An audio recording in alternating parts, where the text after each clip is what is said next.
Hello, I'm Joel Blackford with Beth Hassan Sabbath Fellowship. Our building is locked, but you can call us if you'd like to, 612-315-6778. We're still recording videos, and we're shopping for a new building, obviously. We do the philosophy of eschatology, what you need to know, your reality, our existence. We try not to be disparate. We try to make sense. We're Beth Hassan Sabbath Fellowship. There are people out there right now saying we're in the sixth trumpet. I'm arguing we're in the third seal, but what I'm really arguing is there's too much going on right now, that the information that I normally gather is increasing, and we call it hockey sticking. That means it's going right up, straight up right now. And so I went on a show last week with Dr. Douglas Hamp and John Heiler and Scott Harwell, and they wondered if the seals are sealed up. Scott was arguing more that things have been open for 2,000 years. John is gathering information. Doug really doesn't think the seals open up until we get into the Great Tribulation, the last 7 years. I'm saying it doesn't matter because everything is hockey sticking. And John does a marvelous job. He does the prophecy update every Sunday. He's doing one, I believe, today or tomorrow because there's so much information. And you can really only push it about an hour, hour and a half on a report like that.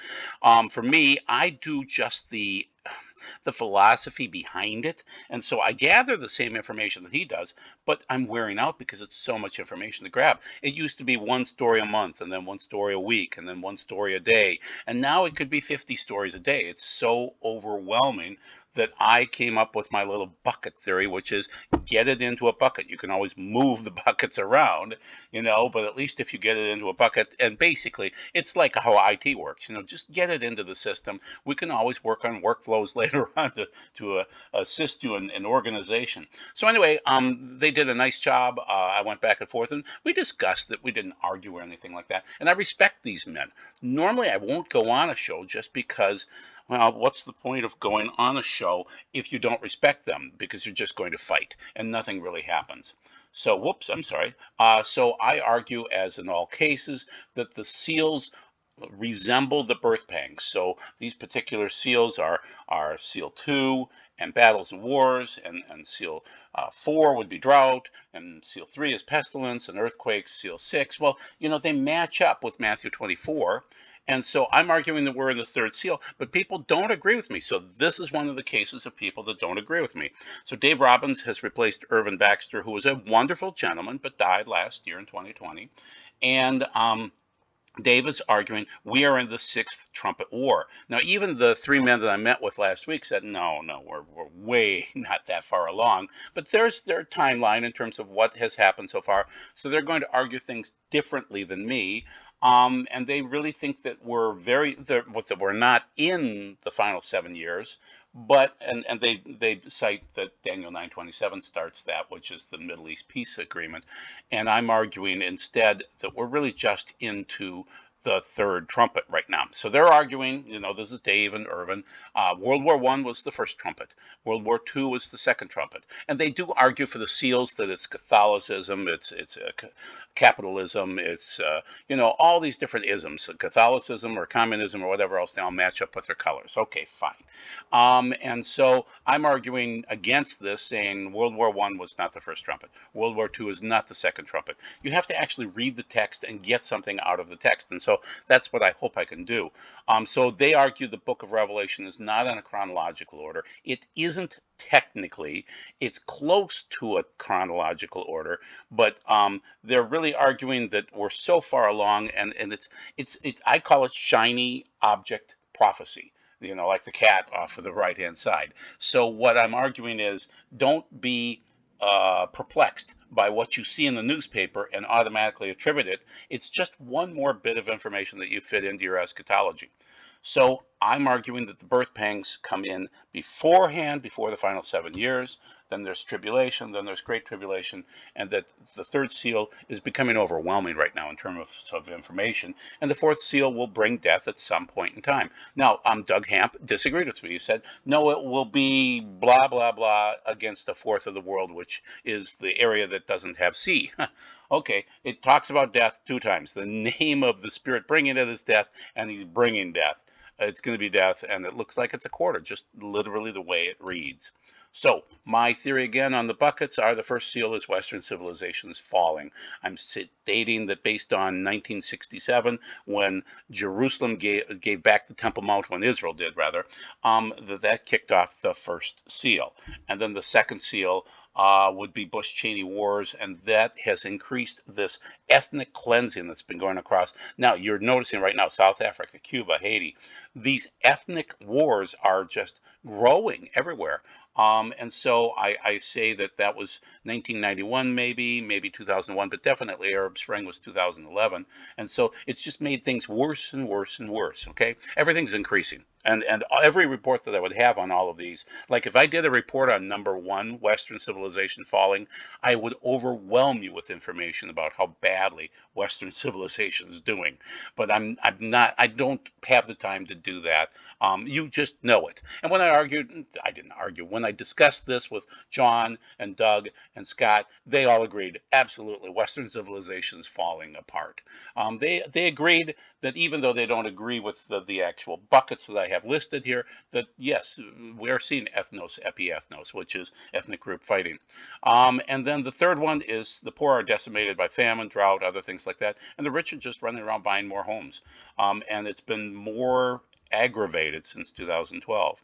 Now, that's the only one that I have a date with, which would be summer of 2012. The fourth seal is the Big Four, which is the Ramphea sword, a supernatural sword of killing, Limos, which would be crop failures, things like that. Thanatos is death, and Therion is biological warfare and animal attacks. Fifth seal, bucket, martyrdom of the saints, yet to come. Sixth seal is increased earthquakes and asteroids, things like that. So once again, as far as I'm concerned, when I go out and research things, it's overwhelming right now in terms of the information. So my comment about this is that I believe the Bible is teaching in repetitive patterns, and that I like my bucket concept because it helps. Now, there's a lot of different things that are orthodox within the Bible. So Calvinism is orthodox. Arminianism is orthodox. So Arminianism is free will. Calvinism is predestination. And I won't tell the joke, but it's funny. So basically, I'm saying that we're all studying, but we're coming up with different interpretations, but we're still pretty much orthodox. So Irvin Baxter is orthodox. I'm considered orthodox. I'm still premillennial. I'm a futurist, and I'm a literalist on the Bible. So I'm still orthodox in many ways.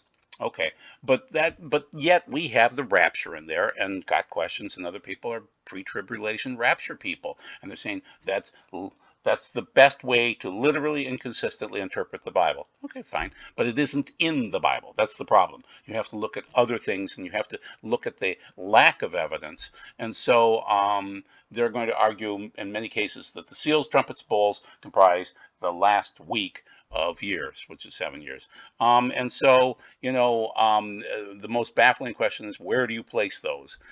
This particular JSTOR is saying, you should look at them incrementally, that they would be more of a linear design, but on closer examination, you may want to see the chiastic structure, so to speak. So that's the question.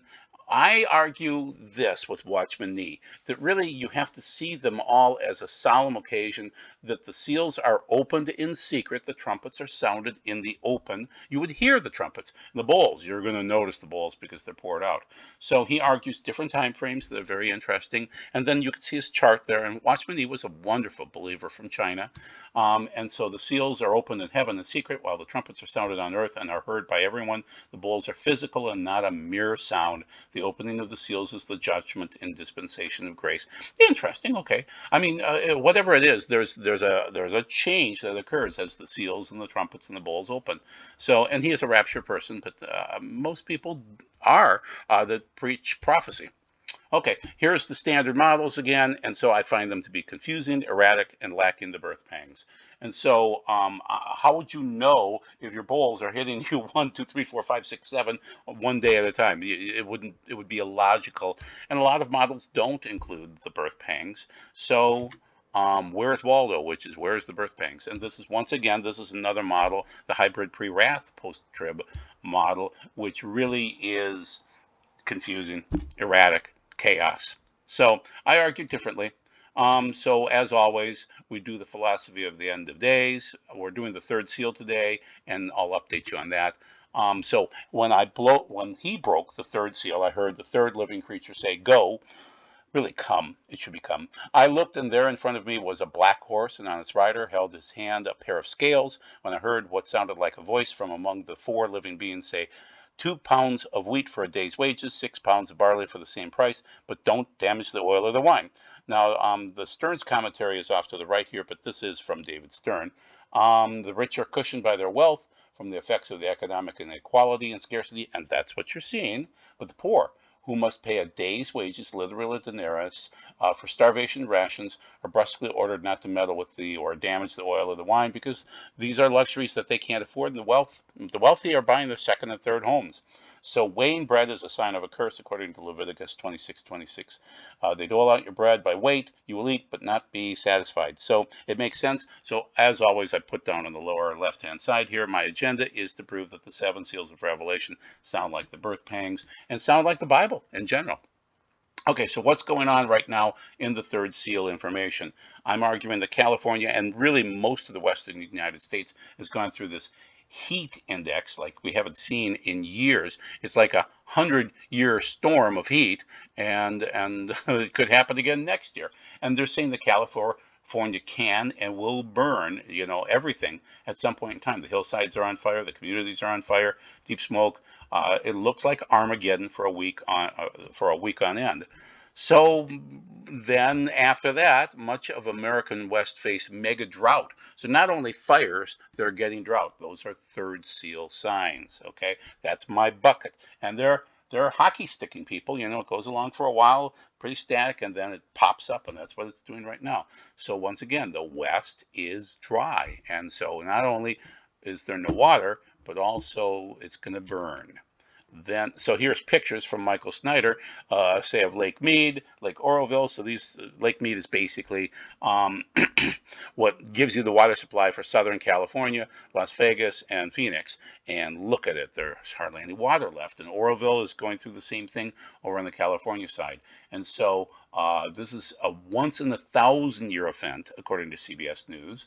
Once in 100-year, maybe, or whatever. It doesn't matter. And this it's rare to see this kind of a heat index, so all these articles are interesting. So this is from Michael Snyder, and he does what I do. He compiles information, and he tends to do more of the philosophy.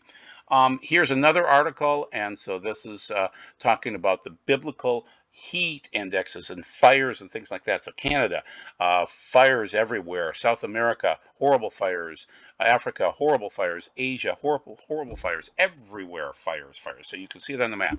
It's, so is this, the problem is, if I was compiling this story by story, it would take me hours and days to be able to report it all to you. It's so overwhelming. And poor John Haller does that. It's hockey sticking.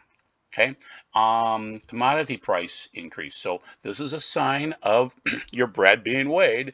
And so we're connecting higher food prices to the periods of social unrest. That's what's going to happen. The surge from the middle of 2010 to 2011 coincided with the start of Arab Spring. So you see these higher prices cause social unrest. Well, we're going to see more of it. The French Revolution of 1789 was caused by a succession of poor harvests that led to major rises in food prices. So what's going to happen now? Well, you're going to see social unrest, and that is really, that's ethnos. I would argue that's more like the first seal. But all of these are increasing. Meat shortages. Not only are they trying to force us into fake meat, they're trying to make it difficult for us to get our meat. And so we need protein, And so if we don't produce the protein, China will buy it off our agricultural companies, and they'll eat it because they need protein too. And so basically these companies are having problems with computer issues, with chip issues, with virus issues, other things like that. So these large meat companies are shutting down at times, and people are going to notice it eventually. It's going to get worse. I'm saying hockey sticking again. So once again, China is importing corn, wheat at record highs. They know it's coming, okay? They see the hockey stick. Food prices spikes and social unrest, the dark side of the Fed's crisis fighting. Yeah, so it's going to happen. You're going to see more. Arab Spring started a lot of this, but now it's going to get worse right now in 2021 and probably 2022. They're the birth pangs of Messiah. So once again, global food prices are at 6-year high, set to keep on climbing.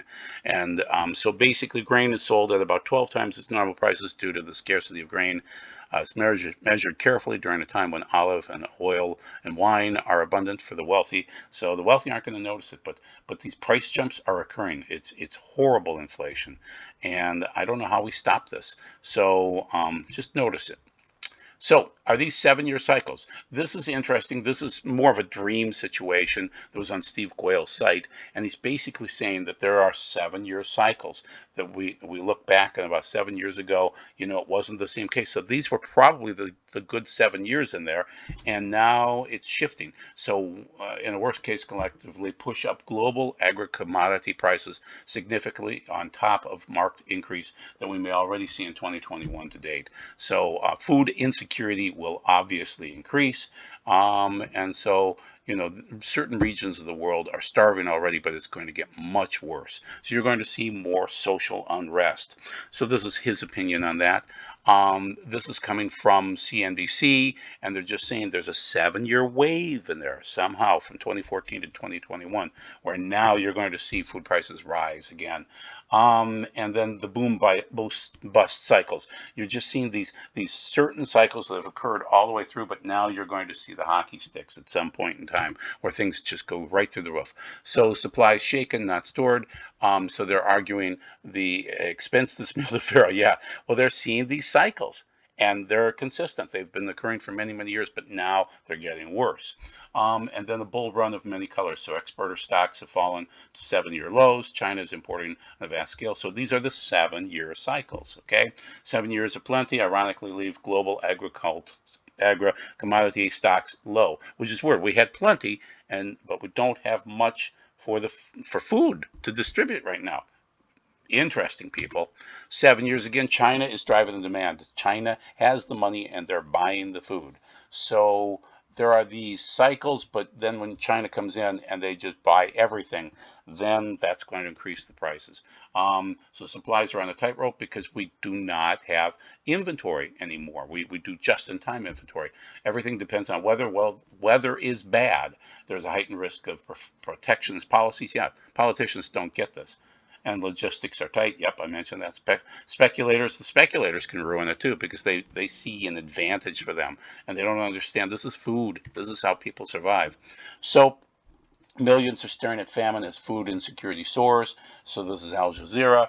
And so food insecurity for the world's poorest countries reached record highs in 2020, and it's just getting worse this year.